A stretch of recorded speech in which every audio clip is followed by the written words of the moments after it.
Hi, how are you? Hope you are doing fine. This is Khushbu with another question of quadratic equations. This is second question of exercise 4.1, page number 74 from NCERT.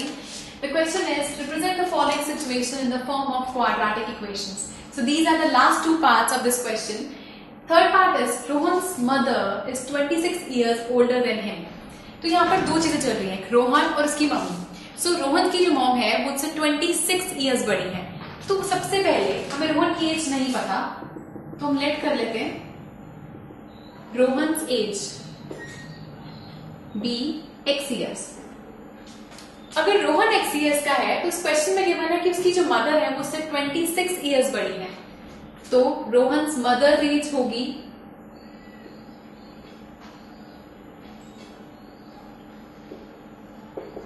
x plus 26, क्योंकि वो उससे 26 years बड़ी है.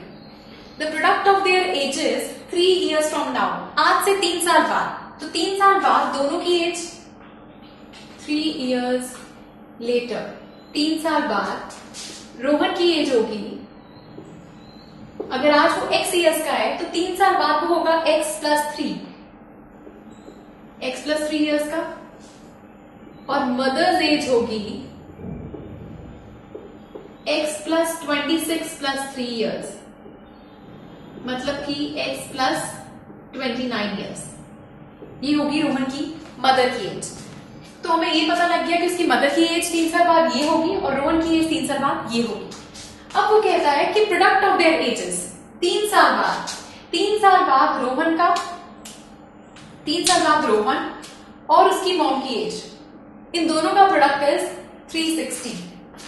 सो x plus 3 और x plus 29, हम कौन सी edges को multiply कर रहे हैं? जो 3 साल बाद की है, बिकॉज प्रोडक्ट 3 साल बाद की एजेस पे गिवन है, इज इक्वल टू 360. तो ये क्या बन जाएगा? इसको हम लिखेंगे x square plus 29x plus 3x.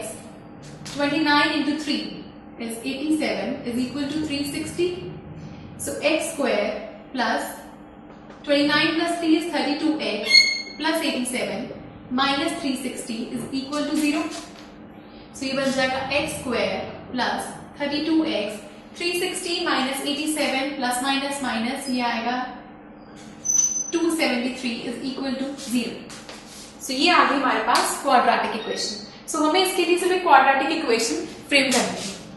Now let's do another part which is part number 4.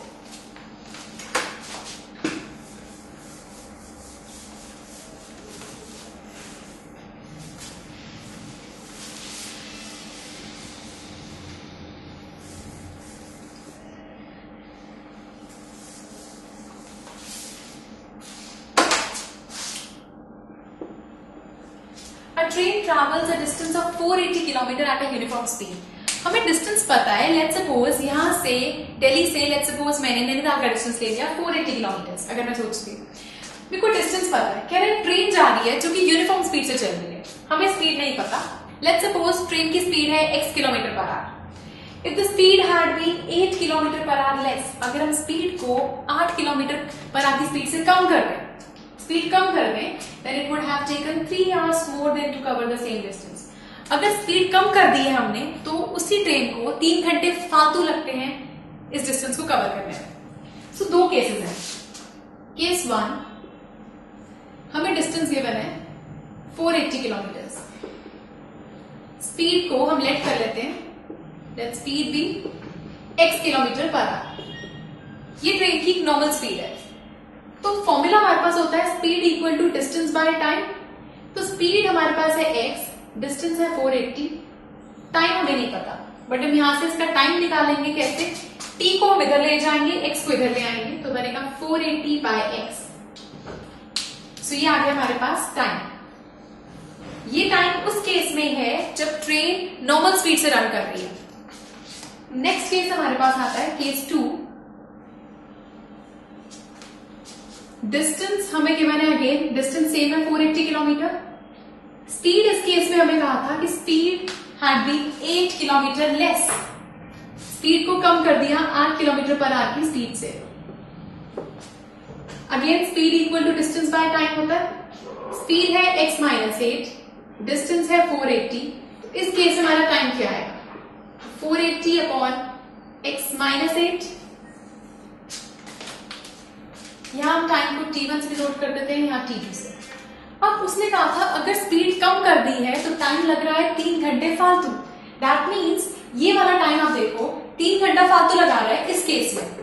इस केस में अगर 3 घंटा फालतू लग रहा है दैट मीन्स ये टाइम ज्यादा है, वो टाइम कम है। उस केस में टाइम कम लग रहा है, ये टाइम ज्यादा है, तो ये टाइम ज्यादा है। That means 480 upon x minus 8। इस पूरे का मतलब क्या है? टाइम। ये भी टाइम दिया हुआ है, ये टाइम ज्यादा है माइनस ये वाला टाइम कम है, और दोनों के बीच में कितने घंटे का डिफरेंस है? 3 घंटे का। यहां पर 3 घंटे फालतू लग रहे हैं जब वो स्पीड से ट्रैवल कर रही है, 3 घंटे का डिफरेंस है। अब इसका एलसीएम लेंगे तो x और x माइनस 8, इस पूरे को हम इससे डिवाइड करेंगे तो x माइनस 8 और x माइनस 8 हट जाएगा, कट जाएगा, बचेगा x। ये x 480 से मल्टीप्लाई होगा तो आएगा 480x माइनस, इसको इससे डिवाइड किया तो x से x कैंसिल हो गया, बचा x माइनस 8। वो इस 480 से मल्टीप्लाई होगा तो आएगा 480 ब्रैकेट में x माइनस 8 इक्वल टू 3। अब 480x minus 480x minus minus plus 3840 upon x square minus 8x is equal to 3। इसको वहां जाकर क्रॉस मल्टीप्लाई करेंगे, ये दोनों वैल्यूज कट गए, 480x से 480x बचा 3840 is equal to 3x square minus 24x। ये वहां जाकर मल्टीप्लाई हो गया। अब सब टर्म्स को एक तरफ कर देते हैं तो ये बनेगा 3x स्क्वायर माइनस 24x, ये इधर आएगा तो ये नंबर नेगेटिव हो जाएगा, माइनस 3840 इज इक्वल टू 0। यहां से कॉमन आ गया 3 तो अंदर बचा x स्क्वायर माइनस 8x, 3 1 3, 2 8 0। ये इक्वेशन बना। अब 3 को उधर ले जाएं तो 0 के नीचे जाकर वो भी हो जाएगा 0, 0 पॉइंट समथिंग है 0। तो ये आ गया हमारा final quadratic equation, x square minus 8x minus 1280. So this was second question from exercise 4.1 of NCERT. If you have any doubt, please do write to us. So नीचे space given है उसमें लिखिए and to watch the next video for some more questions. Goodbye.